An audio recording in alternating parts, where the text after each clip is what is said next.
we have two presentations today, both from marinas. The first of these, Marina Gurskaya with Mikhail and Alan, is about Andrea's Barbarino Venetian cash account, 1430 to 1434.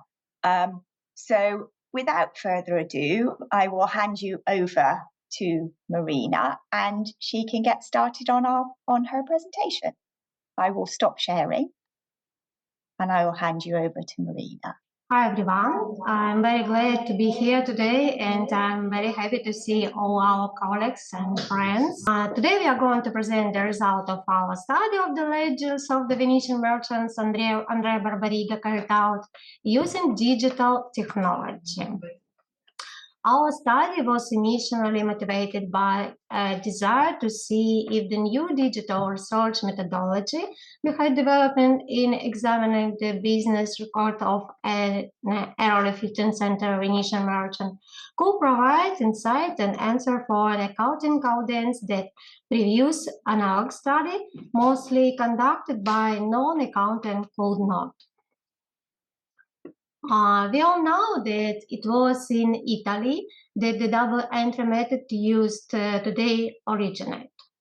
And it was in Venice that the two basis ledgers used under the recent computerization of accounting began to be used. All the double entry and various form was also used in other regions of medieval North Italy. It was the Venetian Libra doppio method that spread to Europe. However, despite the undoubted importance of medieval Venetian bookkeeping and accounting practice for modern accounting, very little is known about them. This is partly due to the relative scarcity of extant source, but it is mainly due to the fact that the study of the source data available requires considerable time and effort to decipher them. Hence, each source requires at least several months of focused study. In addition, it is necessary to understand the dialect of the region used in the period under study. There is another problem, access to the archive. And this slide shows the building of the State Archive of Venice, Archivio di Stato di Venezia. The Venice State Archive is open for researchers just several hours a day and not every day, unfortunately. And materials in the archive cannot be borrowed at any time. And if someone has already requested what you want to see, you can spend a few days for waiting. So our researchers who don't live near Venice must either spend several weeks at the archive sorting out what they can see, with all the cost that entails, or photograph or scan what they want to study and continue their research at home. Of course, we choose the second way. And now, maybe some words about Andrea Barbariga and his ledgers. Andrea Barbariga was born in 1399 in Venice into a family Venetian nobility. There are two ledgers for a period from 1430 to 1440 kept in double entry in the Venice State Archive that belonged to Andrea Barbariga. It has its own journal, which has also survived. In this study, the focus is on the first pair, ledger A and journal A for 4030, 4034. He used agents to wholesale to large markets. He was also agent to the retail trade in Venice. All his business activity was recorded in a ledger, and it, like the journal, are the only two books of account he kept. Barbariga adopted the Venetian account structure of the bilateral ledger, whereby the debit and credit of an account are on facing pages or cartas, and both are given the same carta number. Depending on the assumed size, several accounts could be placed on each page, each one separated by a solid horizontal line. Entries were kept in the Venetian wholesale money of account, where 1 lira equaled 10 ducats, and lira and its subunits, soldi, denari, and piccoli, were in the ratio 1 lira equal 20 soldi, 12 denari, and 32 piccoli. Now let us talk in detail about the stages of our research. First, digitized images were made of all pages of the original manuscript books, Journal A and Ledger A, stored in the State de Cave of Venice. These were originally photographs which took 2 days, but due to the lack of clarity of some of the images, it was necessary to spend another 3 days scanning both books with widely available portable scanning equipment. Next, as the first step to creating several linked spreadsheet contains data from the journal and ledger. After developing VBA-free queries and macros in Excel spreadsheet, the journal entries were entered into it from the digitized images. The enter date was then verified by someone other than the person who entered it. To appreciate the scale of this work, it took about maybe 2 days to enter approximately 2,500 journal entries into the spreadsheet. The recorded date were checked as they were worked on over the next maybe 2 months. Overall, in terms of actual time spent, the entry and review took about 1 month, although the time was closer to 3 months. Reflecting the time needed to immerse oneself in the date and the nuances of the accounting before a truly detailed study could be undertaken. Now let's talk about our study itself. So here we see the first page of Andrea Barbariga's journal, where the first entry is the 5th of January 2030. The journal is filled in chronologically. As can be seen in the figure and its translation, the journal contained 3 columns. The carta number and the ledger where each debit and credit entry were recorded. The detail of the transaction without the amount, with the amount in ducats, and the amount recalculated in the money of account, lira di grossi. Before the explanation of the transaction and indication of the pages of entry and ledgers is given. As we can see, the first transaction is spread in debit on Carta 18 and in credit on Carta 7.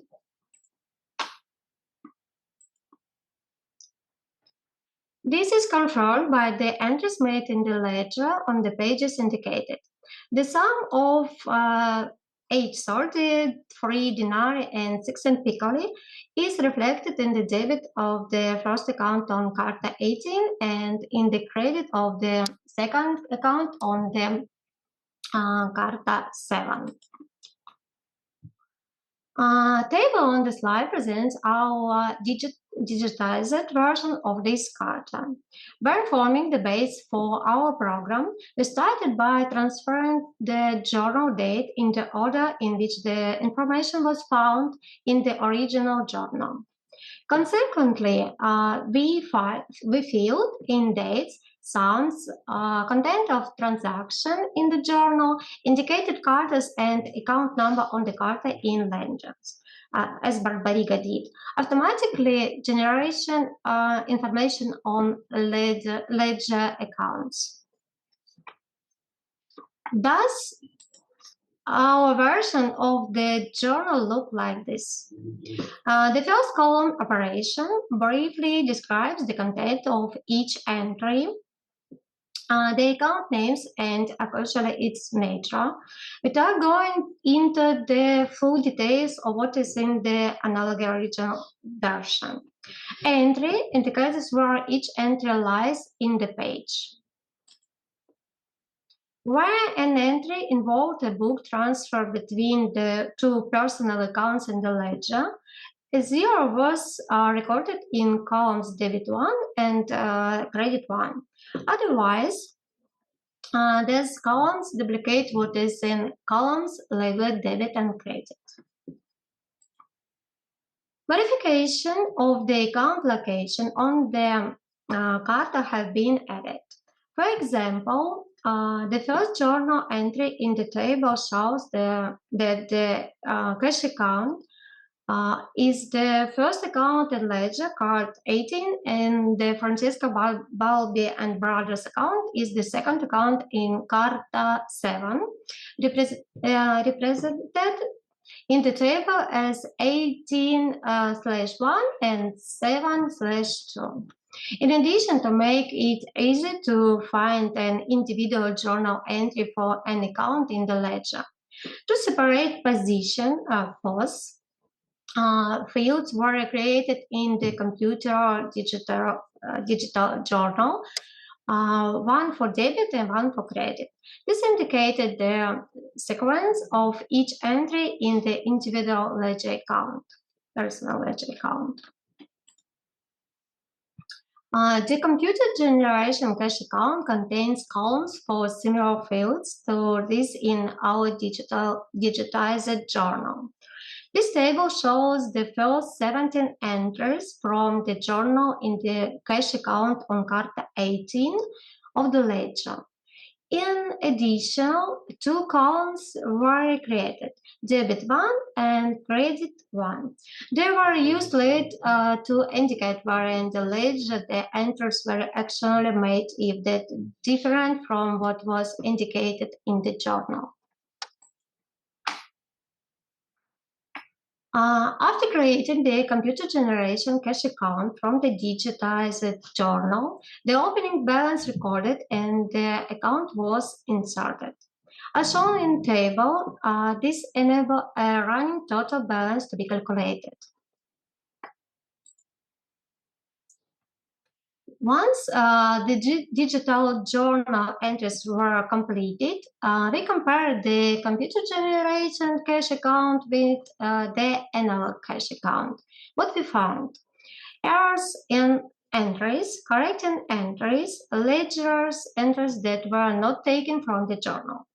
The computer-generated ledger account was then updated to match the analog ledger account. In this way, we got two digital versions of the cash account.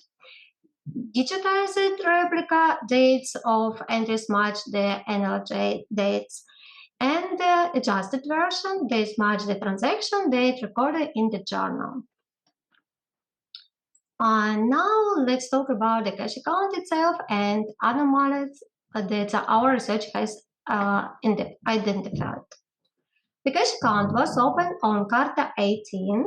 It is located on a total of 17 cartas.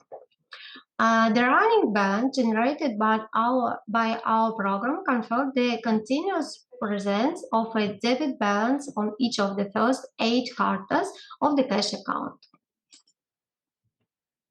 However, on 20th of May 1433, when he closed the account for the 9th time on Carta 84, Barbariga found a credit balance of 17 soldis, 10 dinari, and 18 piccoli.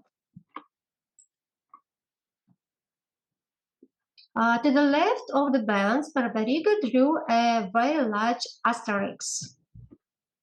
And he repeated that symbol when he reopened the account on Carta 1995.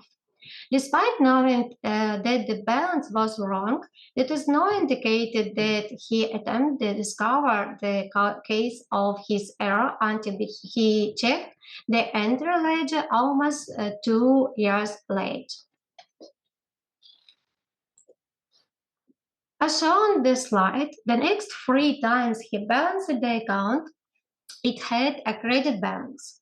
Almost 11 months and 4 quarters late, he finally found a debit balance when he closed the account. Thereafter, his closing balance on the cash account was always a debit.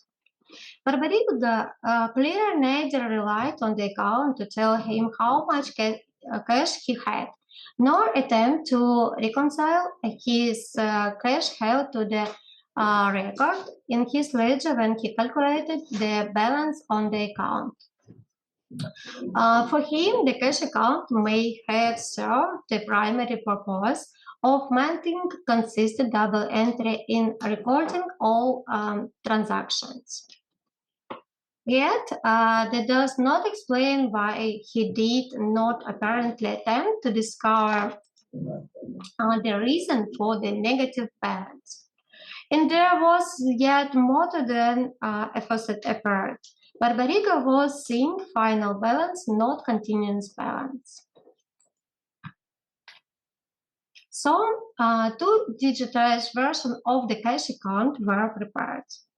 One where the timing of all entries mirrors those in the analog ledger.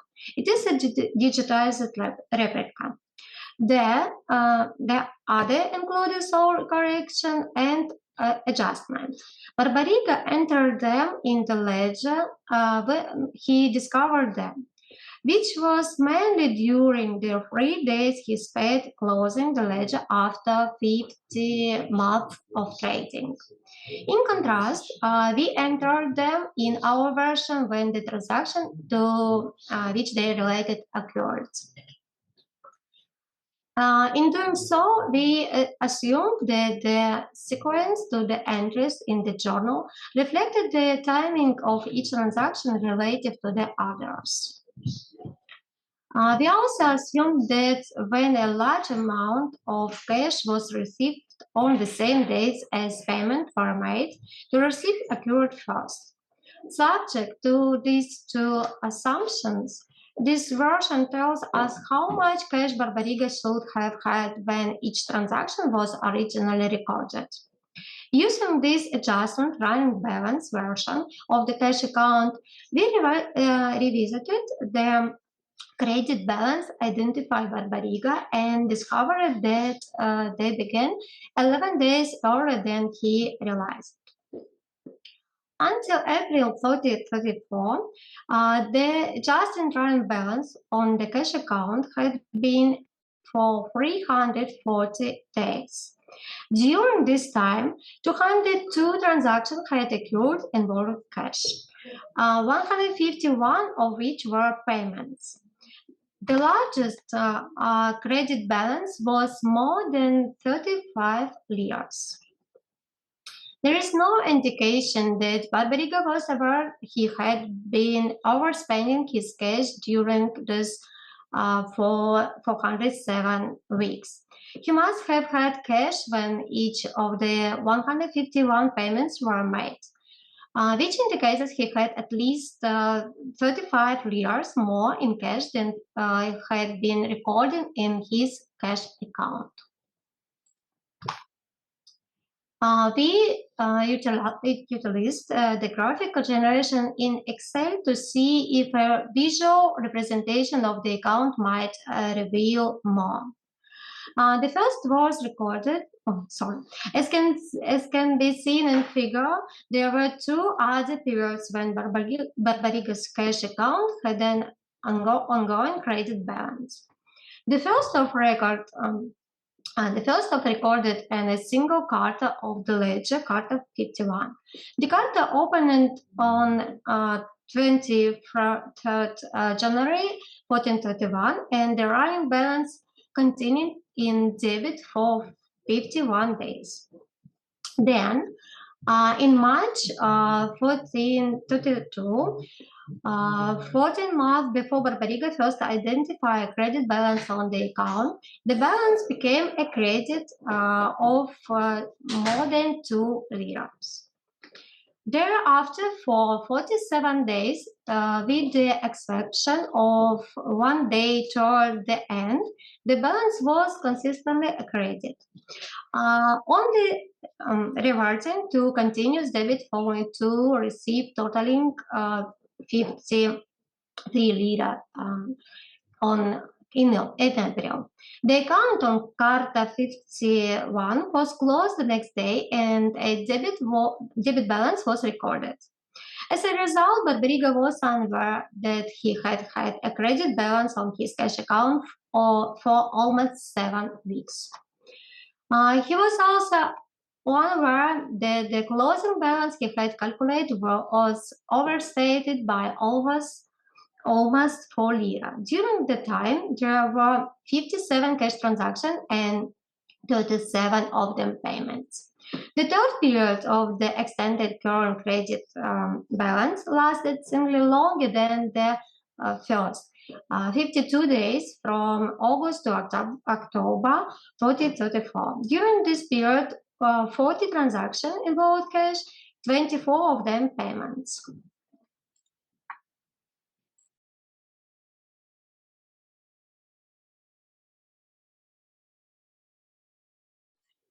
It's okay. So the graph in Excel allowed us to see that the highest credit balance in the account was more than 37 lira. It is worth noting that this is quite a large sum for that period. It can be compared with the combined average annual salary of 7 university professors in late 15th century Italy, or the 25 annual salaries of an accountant for a Venetian charitable organization in 1518.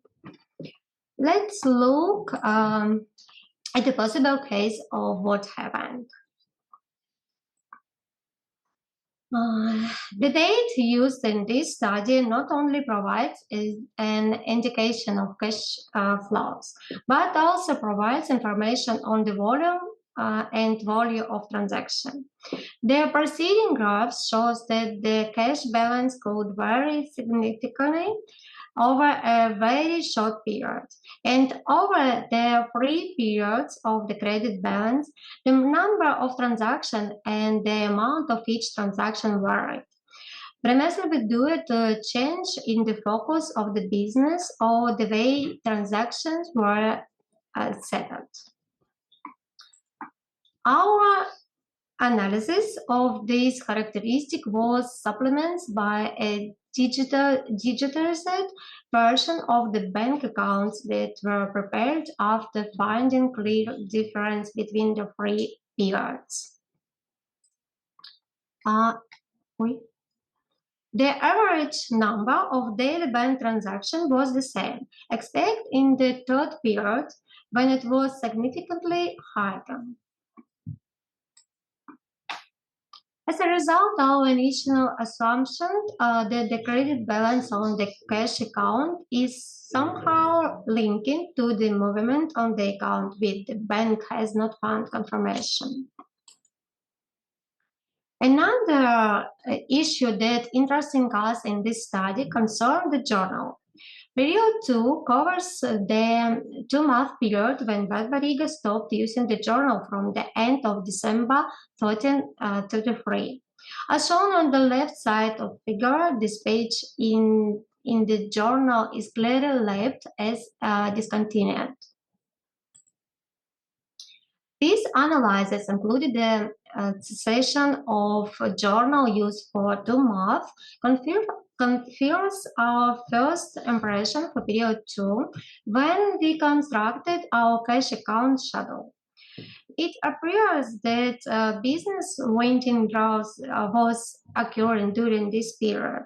Barbarica's session of journal use could be interpreted as evidence that he decided to focus on retailing, for which this is no legitimate expansion of journal use, or to wind down the business altogether.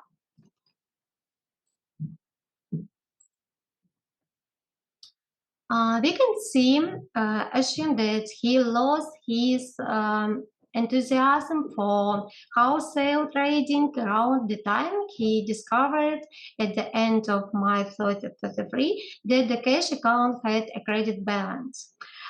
He then began to focus more on the retail trade.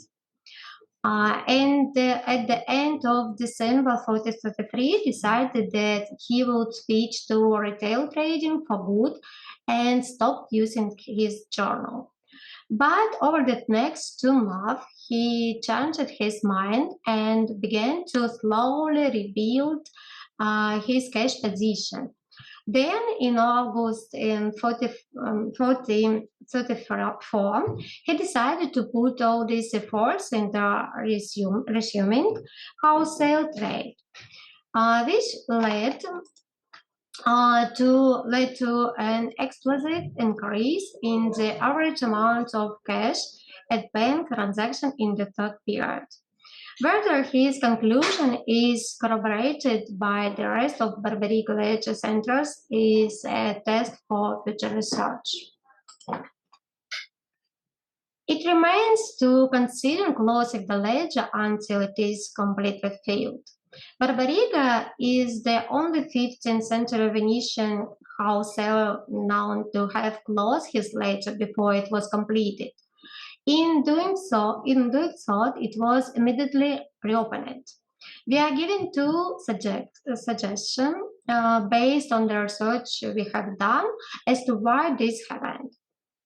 Perhaps, as suggested above, at the end of 1433, he decided to give up wholesaling and concentrate on retailing. But after 2 months, decided to try again. Then he could give himself another year as a wholesale and then see where he stood. This explains why he started using the journal again and why he closed the whole field ledger after a year. In order to make a bilancio and make sure he was doing well. An alternative explanation for this temporary closure of the ledger, as evidenced by his meticulous approach to checking each entry as evidenced by the notes in the ledger, could be that he wanted to make sure that the accounting was correct, especially since he had known for 19 months that there were problems with the cash account. That would be very possible. His bookkeeping was very similar to that of someone who is learning to perfect the method. The study conducted posed a number of research questions for our research team. The first one, why did Barbarigo close his whole full ledger? The next one, why had Barbarigo first they consistently applied the Libra Doppia method? Another one, why were the credit balances in the cash account? And the next one, why did Barbarigo not correct the balance? In conclusion, we would like to say that the analyses undertaken in this research were only made possible through the use of digital methodology. This made possible in less than 3 months, what in our experience of more than a decade of manual work in Italian medieval archives would have required a much greater, if not multi-year effort. It would have been virtually impossible to carry out such analysis manually. Thank you very much for your attention.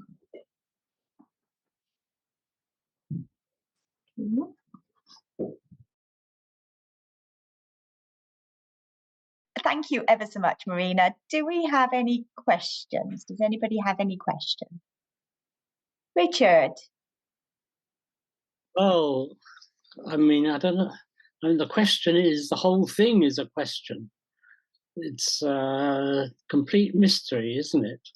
I mean, the one thing Pacioli is insistent on is the cash account can never have a credit balance, obviously, because it counts real objects, the currency, and you can't have a negative amount of real objects. So the whole thing is a complete mystery. Fascinating that the team have been able to reveal it.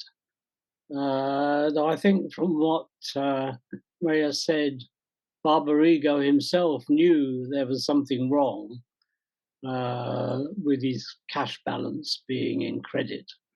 But it's interesting because Barbarigo, I think in Lane's famous paper in 1945 about the difference between Venetian accounting and Florentine accounting. I mean, Barbarigo is held up as one of the great examples of how wonderful the Venetians were at doing their bookkeeping. So it is a complete mystery, the whole thing, as far as I can see. But fascinating that they've been able to reveal it. Can I respond to that? As one of the authors. Yes, Richard, it is fascinating. What I found personally most fascinating was that when he first saw that there was a credit balance, it was already many months after there'd been a credit balance. Mm. So it's as if, so it couldn't be because he was delaying putting entries into the cash account. And in the paper we end up concluding that it's probably because, no, it's most likely because he had some pocket money. He had a stack of money that he didn't put in the business, which is something that Frederick Lane suggested about a situation when Barbarigo pawned something, took it to a pawn shop in his second ledger, not the one we looked at. And Lane said, well, he's run out of pocket money. So we think it's probably that. And what we need to do is do the cash account right through to the end of the business and see when else he runs out of money. And if it's around the time when he pawned that item, then we really do have a situation where I think Frederick Lane's right. And he does have a spare. Yeah, no, you're right. But you say pocket money, but I think you'd calculated that the amount of the deficiency was 7 professors' annual salary. Yeah, it's a lot. They may not have been paid as much as accounting professors now, but let's say they were being paid, I don't know, 30,000 a year. He was out by £200,000. That's not pocket money. No, but the other thing that he did that was surprising is he never bought the house that he was working in. Whereas in Venice they did, but he didn't. And as soon as he died, his wife bought the house. So I think maybe it was the liability question. He didn't want to go completely bust if his business went bust. Mm. So he avoided things like buying a property and also kept some cash hidden so that the people coming after him wouldn't know about it. I think that's maybe what's going on. Or he was in the mafia, who are well known to keep 3 sets of books. Yeah. It was one of the family, that's for sure. Quite interesting as well that the credit balance sort of went to the same amount each time before it picked back up again. So again, it may be that there was some sort of trigger there who was starting to run out of money. Any other questions, comments, thoughts, observations?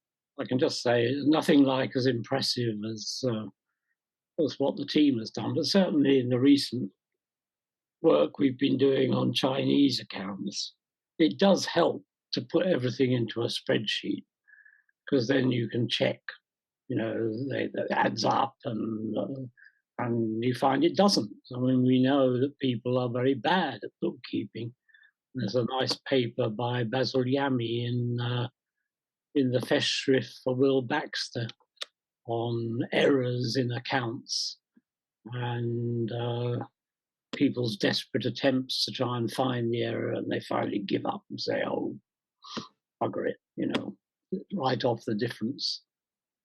So it is very helpful if you're looking at any accounts to put it in a spreadsheet, and then you can play with it. But not on that. I mean, the scale the team has done this is amazing. Yeah, it is quite impressive. Okay.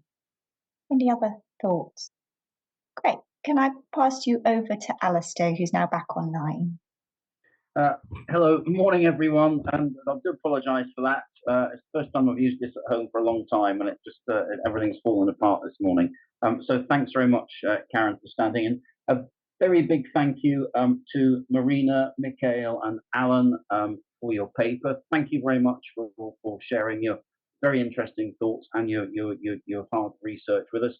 Can we just join together and thanking our presenters very much indeed? So can I give a very warm welcome to Marina Sidorova and Dmitry Nazarov, who are going to be presenting, and apologies for my mispronunciation of this name. Their paper is entitled Prince Mikhail Sherbatov and First Applications of Analytical Processes by him in Russian Public Accounting. Dear colleagues, as you know, our research focuses on the history of Russian accounting in the 18th century. In some words about context. In 1862, Empress Catherine II came to power in Russia. Catherine the Great was a supporter of the Enlightenment. Under the influence of this concept, a generation of citizens actively participated in the reforms was formed.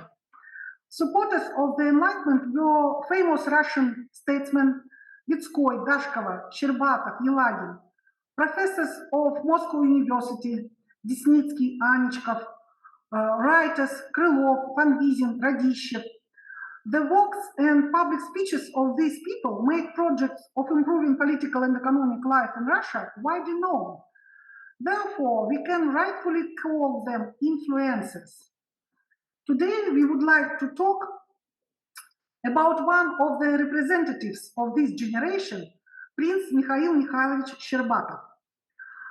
Our research objective is to explore the economic ideas of Mikhail Sherbatov and his efforts to introduce analytical procedures into the activities of Russian authorities and private companies in the 18th century. To accomplish this task, the authors of the paper relied on the actor network theory, the foundations of which were developed by scholar Bruno Latour. This sociological theory is aimed at studying the networks of relationships between various human and non-human subjects of society, in which the active work of actors leads to the expansion of these networks, as well as to dissemination and diffusion of innovations. Some researchers on accounting history exploited actor network theory to explain the accounting changes and highlighted the importance of individual actors as powerful change agents. There are some works about outstanding personalities who influenced the development of accounting in Russia, published in the National Journal last year. In our presentation, we will present two cases from the life of Prince Mikhail Sherbatov, which demonstrate his innovative approach to the use of accounting information and attempts to introduce new analytical procedures into government bodies. This presentation reports the results of our study of archival sources kept at the Russian State Archive of Ancient Documents, particularly those from Fund 275, and so some documents from State Historical Museum, Fund 368. We presented some facts from the life of Mikhail Shcherbatov on this slide. He was a representative of the privileged class of Russian society, the nobility, and was very proud of it. He was one of the most active participants in the commission for the development of a new court created by Empress Catherine shortly after her accession to the throne. In total, he spoke at its meetings 34 times, and his speeches were distinguished by emotionality and expressiveness, reasoning and sincerity. In Russia, there was no a tradition of public political discussion at that time, so Shcherbatov's speeches attracted everyone's attention. And his passion was history, and he enthusiastically began analyzing the archives of Peter I when he was entrusted with this by Empress Catherine the Great.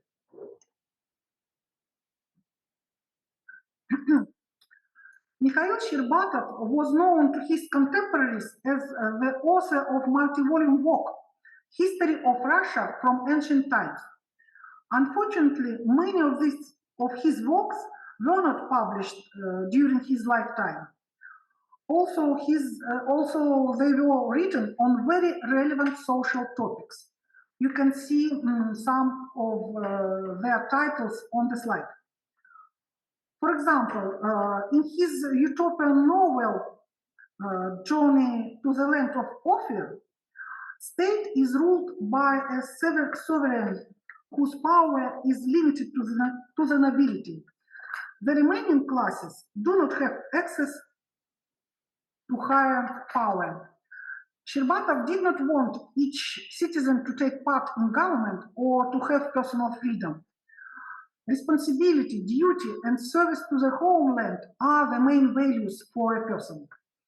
The upper class is the nobility, entry into which is prohibited. At the same time, Shcherbatov imposed strict demands on morality and social behavior on the nobility. Thus, in the essay on the damage to morals in Russia, he sharply criticized the autocratic system of the 18th century in Russia and the morals of his contemporaries.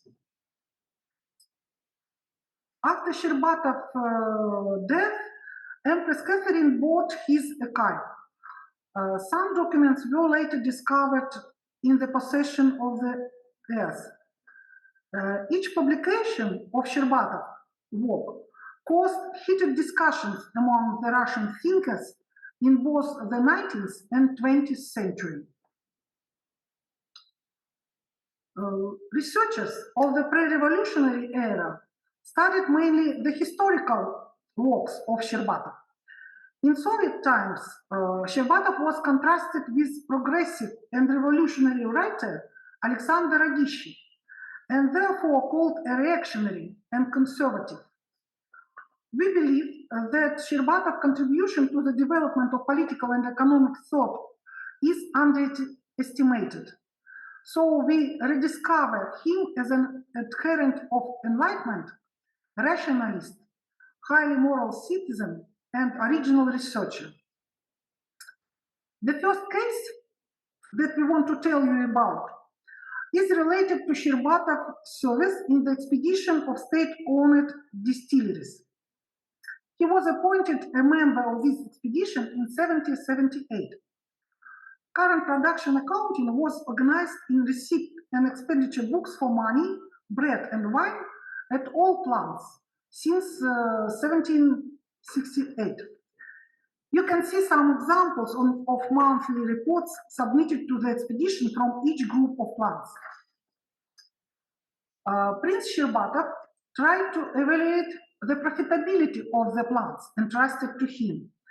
Therefore, he sent a request to the directors of distilleries about cost per bucket of wine for the last year and demanded that explanations be sent if these annual reports differed from the monthly ones.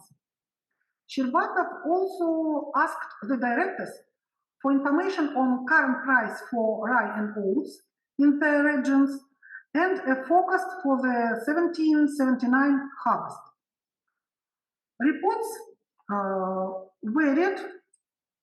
Reports received varied in form and degree of detail, but they contained the necessary information.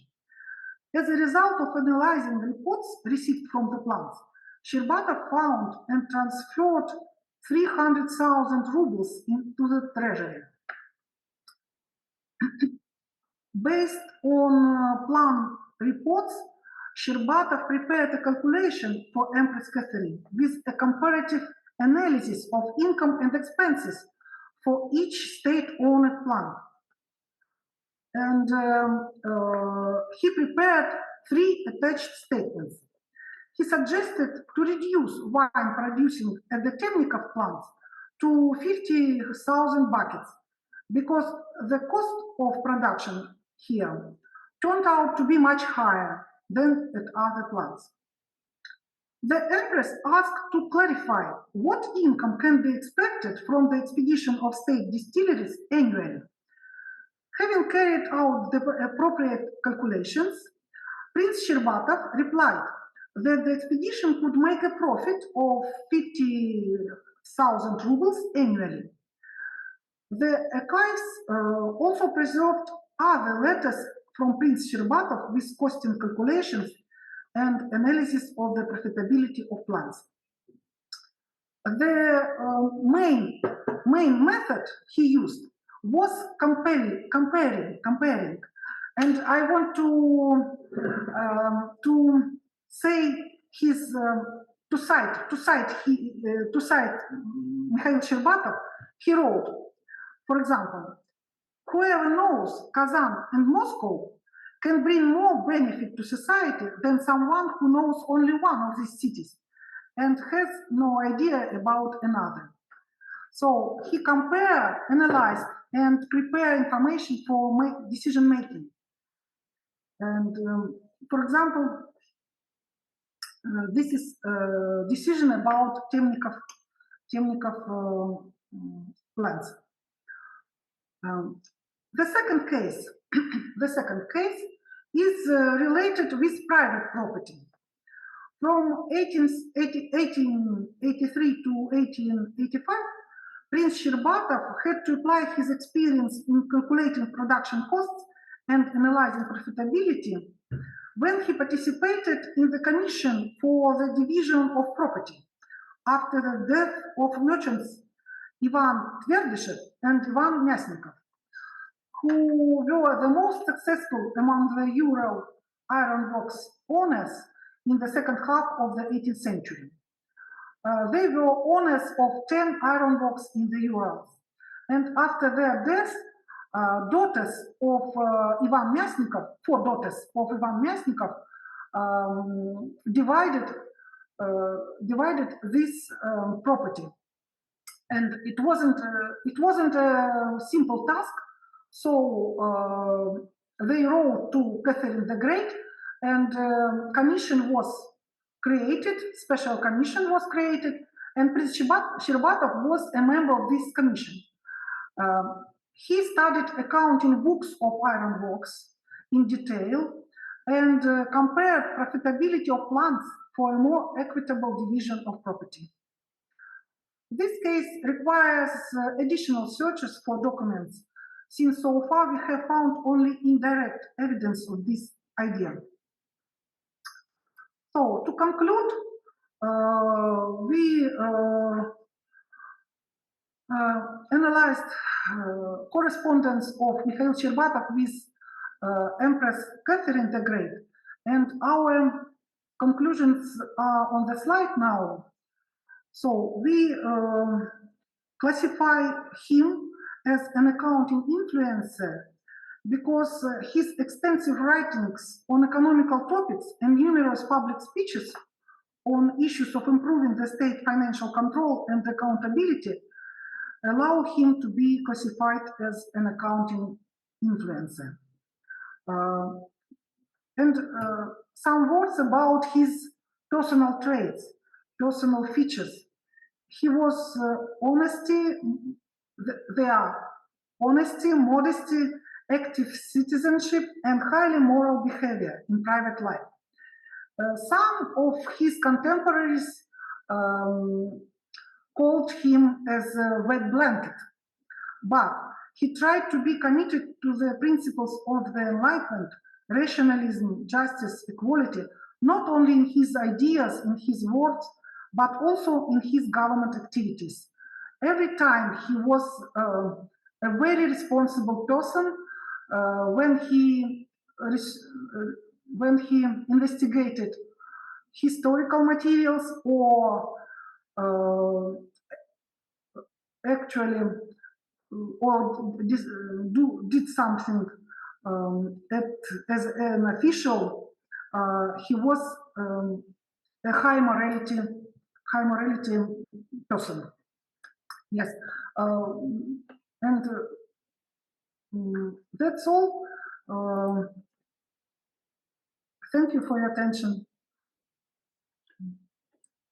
Okay, thank you very much indeed to Marina and Dimitri for that presentation.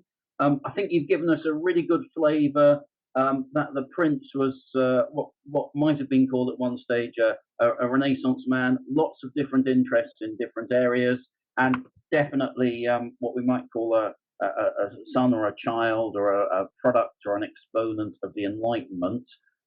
So thank you very much for that, and thank you very much. You kept very much to time as well, so that's great. Can I now invite any questions or comments on the paper, please? Richard, thank you very much. I see your hands raised. Do we know when the Russians started to use double entry bookkeeping? And if so, where did they get it from? Number two, in the case of the profitability analyses, how did he treat indirect costs? So when he recommended reducing the production at one factory, that might not have been the best thing to do if there were heavy fixed costs that still would have to be paid for the smaller production. So 2 questions there. Okay, thank you, Richard. Should we take those one at a time? So the first question was about the introduction or adoption of double entry bookkeeping. Have you any thoughts on that, Marina? Yes, yes. We found only examples of partly using of double entry recording in the account books of Catherine the Great estate in 1775. This only partly using, not full system of double entry recording, because there are some accounts for money, for some goods, and income and expenses, and there are correspondence between accounts. For example, cash account, debit, cash account, credit, income. The main source of income was tax from peasants. Yes, and expenses were for needs of estate. So this is correspondence between account, cash, debit and credit, and debit and credit accounts of incomes and expenses. But it is only one example at the end of 18th century. Only one example. Now we look for some evidence, maybe some other examples, but now not. We didn't find. Okay, thank you, Marina. And do you know anything about the person who was behind this introduction of partial double entry, or any of the influences that had worked? Were there any textbooks from elsewhere, perhaps, which had been read and were used? Yes, we found a letter statesman Yelagin, he was a representative of the same generation, Enlightenment supporters during Catherine the Great era. Yes, and he traveled abroad, and maybe his suggestion to include to use merchant system. He wrote merchant system in the state accounts. Maybe it was his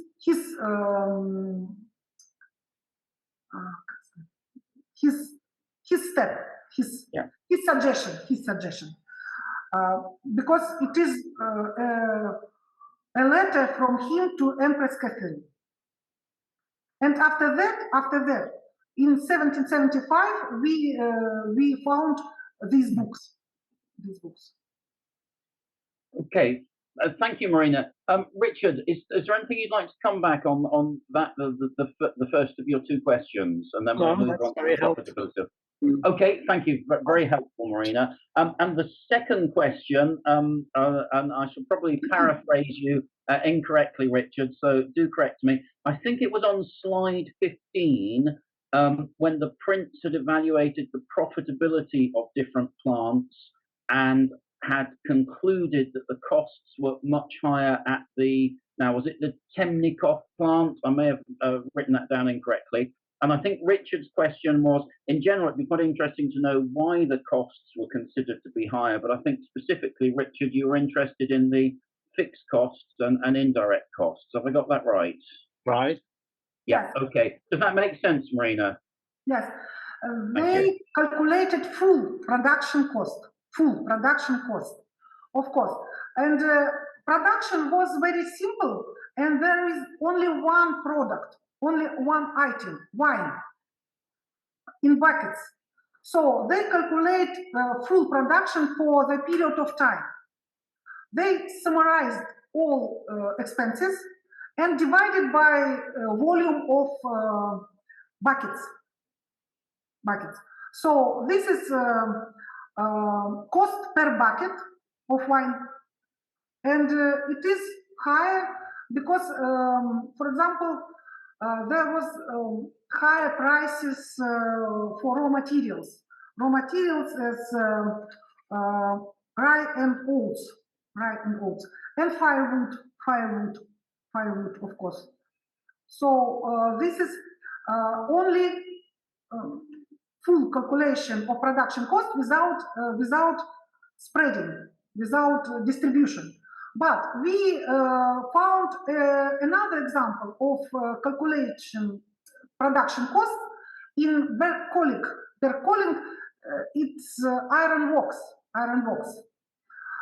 It was 40s of 18th century, and there were 3 levels of distribution of fixed costs. So Russian bookkeepers, they knew these ways of distribution. Yeah, but I mean, I understand if you're only making beer or wine or whatever it was, then you can have a cost per bucket, but is it a variable cost per bucket or the total cost per bucket, in which case cutting the volume is going to make things worse, not better? They calculated full cost. So, Marina, was there, and I don't know very much about the wine making process, but was there any particular building work or machinery that had to be constructed and paid for that was perhaps more expensive at one plant than at another? The production process of wine is very interesting for all accountants. But I know only that full cost was 45 kopecks.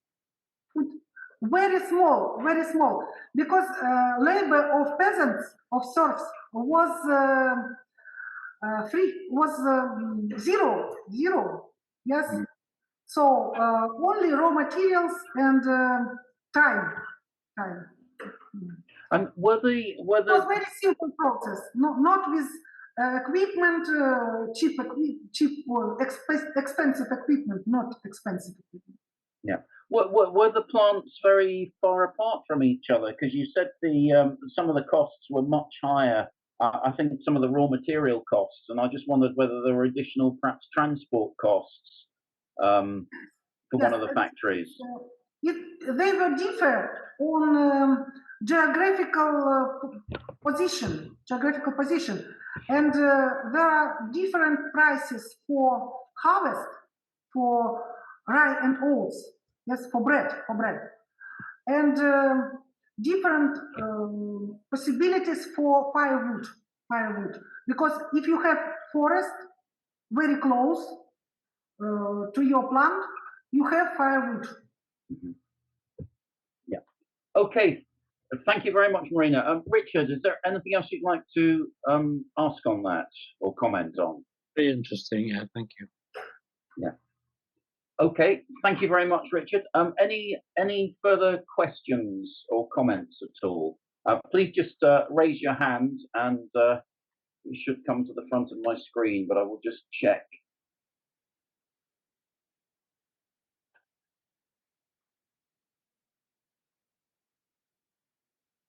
Karen, sorry, I was at the other end. Yes, thank you. Please go ahead. Thank you, Marina. Fascinating. And we've spent quite a lot of time talking about the elements that make up your paper and the costing involved and things like that. I was just wondering where you were planning to take the paper, in so much as you seem to have written it up as a case study or perhaps even a biography of this accounting influencer. And I thought it was quite interesting the things that you raised around how he was ethically sound. And I just wondered if there was a story there that you could draw out of this.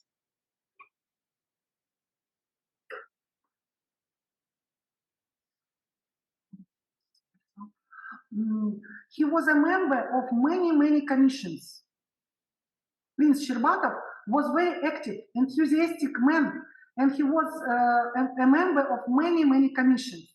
But as you know, the commission is often a way to avoid responsibility. Yes? But he was not good for this task. He every time was active and honest. He looked for some facts, he compared them, he calculated, and his conclusion sometimes were not suitable for organizer of this commission. So his activity often wasn't suitable, wasn't and sometimes his position was not the same as higher level of power. He criticized Peter the Great. He criticized, but Empress Catherine was his supporter, adherent, yes.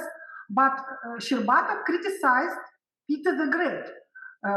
So he was a very interesting person. Yes. It certainly sounds like it. Thank you, Marina. Thank you. Any further questions at all, or any thoughts? If not, I've got one question, but I don't want to butt in front of abuse my position. Let me just skim through everybody again.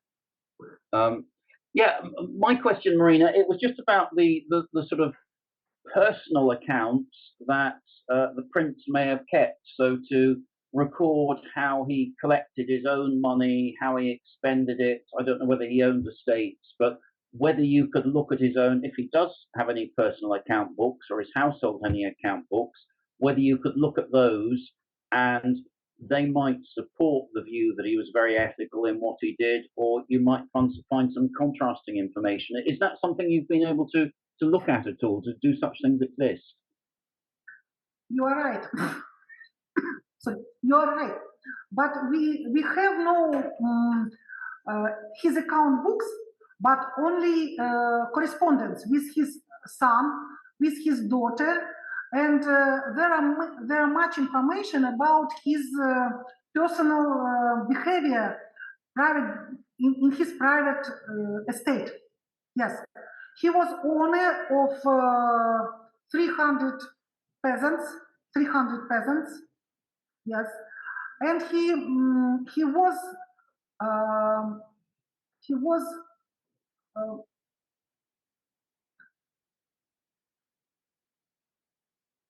he was an owner he possessed these people, and his position was that liberation of peasants is not a good idea for Russia at that time. So he was a supporter of enlightenment, but he tried to be a good owner, to be a good as father for his peasants, and he tried to be a rational owner, and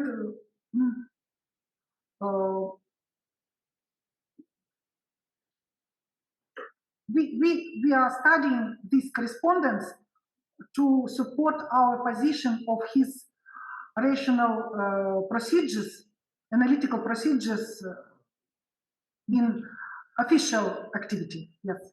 Yeah.